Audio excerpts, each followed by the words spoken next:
মা সকাল বেলার খানাটা খাইতে পারে নাই, সারাদিন অনেক কষ্ট করে করে দুপুর বেলা জোহরের পরে যখন খানার পেটটা নিয়ে সামনে বসেছে, এক নম্বরে পেটের ক্ষুধার যন্ত্রণা মা সহ্য করতে পারে নাই।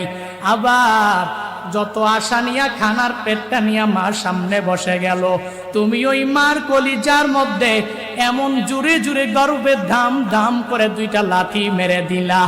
এক নম্বরে পেটের ক্ষুধার যন্ত্রণা, দুই নম্বরে পেটের ব্যথার যন্ত্রণা মা সহ্য করতে পারে নাই। খানার প্লেটটাকে এক পাশে রাখিয়া ওই গর্ভবতী মাটা বারান্দার পাশে গিয়া গিয়া গিয়া বিনা বিনা কান্না করে। শাশুড়ি আম্মা যা জিজ্ঞাসা করে, বৌমা তুমি কেন কান্না করো? বুঝলাম না, আমার পক্ষ থেকে কোনো কষ্ট পেয়েছো? বলে না না, আপনার পক্ষ থেকে কোনো কষ্ট পাই নাই।